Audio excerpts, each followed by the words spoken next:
இன்றைக்கி என்ன Sunday special மீன் குழம்பு எப்படி செய்யலான்னு பார்க்கலாம் வாங்க தீஸ் ஃபேமிலி. ஸோ ஒரு சட்டி கடாயில் வச்சு எண்ணெய் போட்டு வெந்தயம் கடுகுலாம் ஆட் பண்ணி ஒரு பெரிய சைஸ் வெங்காயம் அண்ட் 10 பல் பூண்டு ஆட் பண்ணி வச்சு நம்ம புளியையும் சைடில் ஊற வச்சாச்சு. ஸோ நல்லா வெங்காயம் வாடினதுக்கப்புறமா தக்காளி சேர்த்து உப்பு மஞ்சத்தூள் ஆட் பண்ணிக்கோங்க.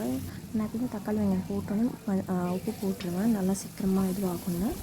ஸோ இப்போ காரம் சேர்த்துக்கலாம். நான் ஒரு 4 ஸ்பூன் ஆக்சுவலி காரம் சேர்த்துருக்கேன். அப்போ தான் குழம்பு நல்லா திக்காக வரும் அப்படின்றதுக்காக.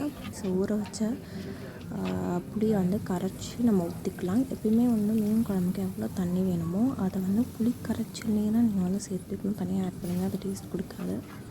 ஸோ நல்லா கலந்து விட்டுக்கோங்க. நல்லா இந்த மாதிரி விட்டுடுங்க. ஸோ இட்லிக்கு ரெடி பண்ணலாம்.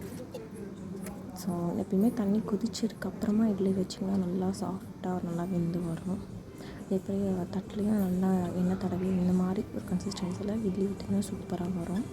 எப்பயுமே அந்த ஓட்டை இருக்குல்ல, அந்த ஓட்டைக்கு கீழே இட்லி அந்த இது வர மாதிரி பார்த்துக்கிட்டிங்கன்னா ஒட்டாமல் வரும். அதை பார்த்துக்கோங்க. ஸோ இது கொதிச்சு வச்சிடலாம். இங்கேயும் பார்த்திங்கன்னா கொதிச்சிட்ருக்க குழம்பு அதில் இடித்து 10 பல் பூண்டு போட்டாச்சு.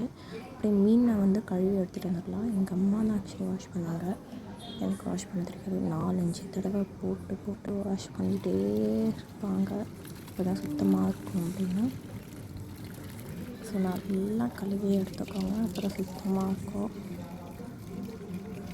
பார்த்தாலே தெரியும் எத்தனை வாட்டி கழுவி எடுக்கிறாங்கன்னு. ஸோ இந்த மாதிரி வாஷ் பண்ணி எடுத்ததுக்கப்புறமா குழம்பு சுண்டி வந்ததுக்கப்புறமா மீன் ஒன்றுன்னா ஆட் பண்ணிக்கோங்க. ஆட் பண்ணி பொறுமையாக கிண்டணும். ஃபாஸ்ட்டாக கிண்டினா மீன் உடஞ்சிடும். ஸோ நல்லா கொதிச்சு வர ஸ்மெல் சூப்பராக வருது. ஸோ எங்கள் வீட்டு மீன் குழம்பு ரெடி. ஸோ தட்டில் வச்சு நான் சர்வ் பண்ணி சாப்பிட்றேன். இதே மாதிரி இந்த சண்டே எப்படி போச்சுன்னு சொல்லிட்டு எனக்கு கமெண்ட் செக்ஷனில் மென்ஷன் பண்ணுங்கள். அடுத்து என்ன பண்ணலான்னு சொல்லிட்டு சொல்லுங்கள். So bye this family, subscribe.